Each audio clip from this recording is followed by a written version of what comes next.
Que feriez-vous si la personne que vous aimiez le plus au monde vous abandonnait dans votre moment le plus sombre? Restez jusqu'à la fin pour découvrir comment la vie peut transformer le désespoir en victoire. Le jour où la vie de Marc a basculé, le ciel était d'un bleu éclatant. C'était un samedi matin ordinaire, et il conduisait sa voiture en direction du marché pour acheter les fleurs préférées de sa femme, Sophie. Des roses blanches. Toujours des roses blanches. Depuis 10 ans de mariage, c'était leur petit rituel du week-end.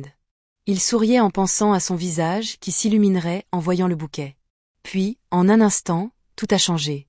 Un camion a grillé le feu rouge. Le choc. Le bruit assourdissant du métal qui se tord. Le verre qui explose. Puis le noir.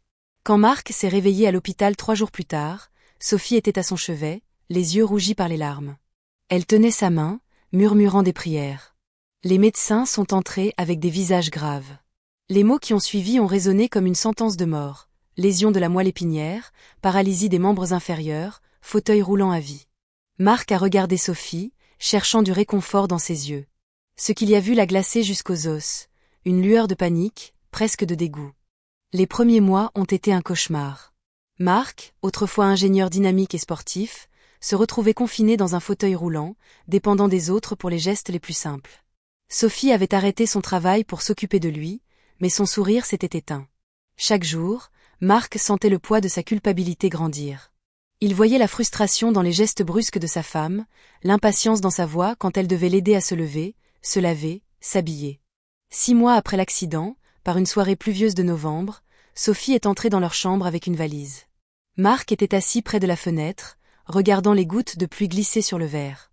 Elle n'a pas pleuré. Elle n'a même pas vraiment expliqué. « Je ne peux plus, Marc. Ce n'est pas la vie que je voulais. Je suis désolée. » Les mots sont sortis d'elle comme une litanie répétée 100 fois devant un miroir.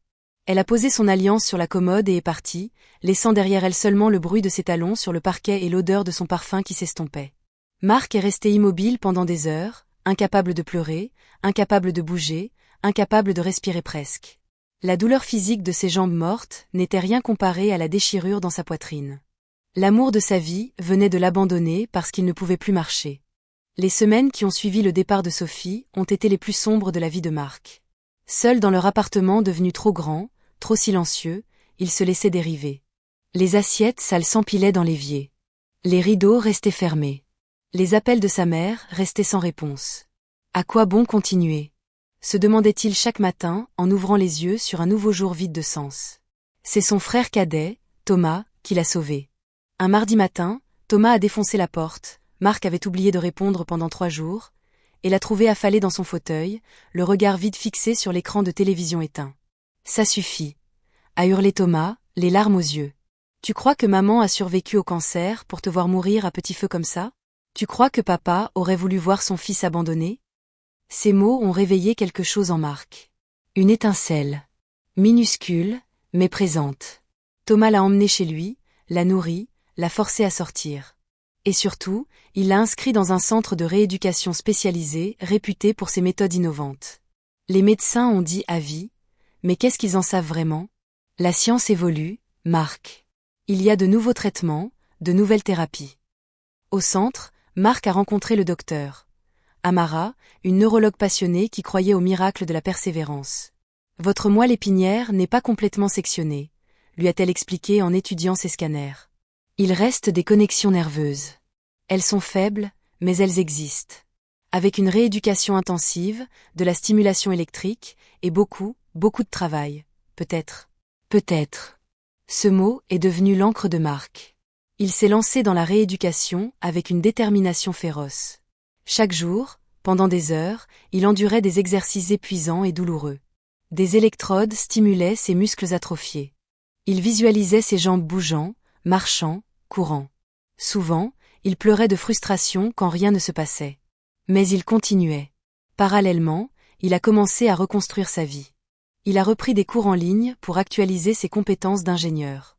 Il a rejoint un groupe de soutien pour personnes handicapées, où il a trouvé une communauté qui le comprenait. Il a même commencé à écrire un blog sur son parcours, partageant ses hauts et ses bas avec une honnêteté brutale qui a touché des milliers de lecteurs. Et puis, 1 an et demi après l'accident, le miracle s'est produit. C'était un mercredi après-midi ordinaire, pendant sa séance de rééducation. Marc était harnaché dans un système de suspension qui supportait son poids pendant qu'il tentait de faire des mouvements de marche. Soudain, il a senti quelque chose. Une sensation. Dans son orteil droit. Puis un muscle de sa cuisse a tressailli. « Docteur, Amara !» a-t-il crié, le cœur battant à tout rompre. Elle a accouru, et ensemble, ils ont assisté à ce qui ressemblait vraiment à un miracle. Ses jambes répondaient. Les progrès ont été lents mais constants. 3 mois plus tard, avec des attelles et des béquilles, Marc a fait ses premiers pas chancelants, maladroits, douloureux, la vie lui offrait une seconde chance. 2 ans après l'accident, Marc avait reconstruit sa vie. Il marchait avec une légère claudication et une canne élégante qu'il considérait comme un badge d'honneur plutôt qu'un symbole de faiblesse. Il avait lancé sa propre entreprise de consulting en ingénierie et ça marchait bien. Il avait même rencontré quelqu'un, Élise, une kinésithérapeute douce et patiente qu'il avait aidée pendant sa rééducation et avec qui une belle complicité s'était développée. Il était en terrasse d'un café du centre-ville, discutant d'un nouveau contrat avec un client, quand il l'a vue. Sophie. Elle traversait la rue, vêtue d'un jean délavé et d'un pull trop grand, bien loin de l'élégance à laquelle elle tenait tant. Leurs regards se sont croisés. Elle s'est figée, les yeux écarquillés de stupeur. Marc, lui, est resté calme, presque détaché. Il a poliment mis fin à sa réunion et a attendu. Il savait qu'elle allait venir. Elle s'est approchée timidement, comme une enfant prise en faute. « Marc, tu marches. » Sa voix tremblait. Il a simplement hoché la tête. Les mots se sont précipités hors de sa bouche dans un torrent chaotique. « Je suis tellement désolé. J'ai fait une terrible erreur. J'étais perdu, j'avais peur, je ne savais pas quoi faire. » Marc l'a écoutée en silence. Elle lui a raconté comment elle était partie avec Julien, un collègue de son ancien travail qui lui avait promis monts et merveilles. Les voyages, les restaurants chics, l'appartement luxueux. Pendant 1 an, elle avait vécu ce qu'elle croyait être le bonheur. Puis Julien avait perdu son emploi. Et avec lui, son charme. Il était devenu colérique, méprisant, violent même. Elle avait fini par partir, se retrouvant seule, sans argent, sans travail, vivant chez une amie qui commençait à perdre patience. « Je n'arrête pas de penser à toi », a-t-elle murmuré, les larmes coulant sur ses joues. À nous. À ce qu'on avait. J'ai appris que tu allais mieux, que tu remarchais, et je me suis dit que peut-être qu'on pourrait recommencer. Je sais que je ne mérite pas ton pardon, mais je t'aime encore, Marc. Je n'ai jamais cessé de t'aimer. Marc a regardé cette femme qu'il avait tant aimée, cette femme pour qui il aurait tout donné. Il a vu les cernes sous ses yeux, les rides nouvelles sur son front, le désespoir dans son regard. Et il a senti rien. Ni colère, ni amour, ni même satisfaction de la voir ainsi.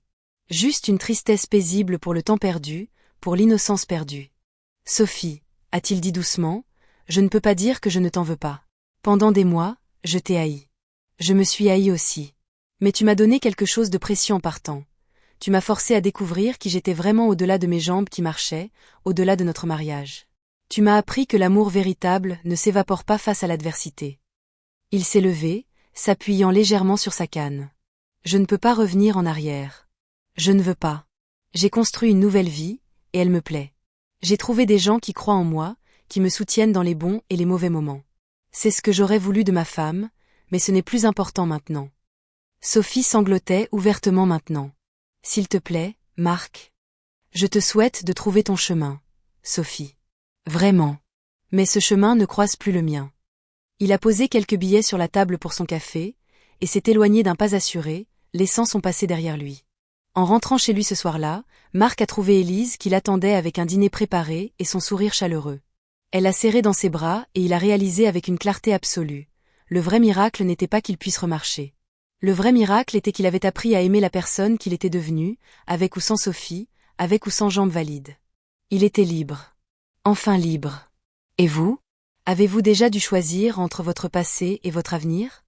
Partagez votre histoire dans les commentaires et n'oubliez pas de vous abonner pour plus d'histoires inspirantes qui célèbrent la résilience de l'esprit humain.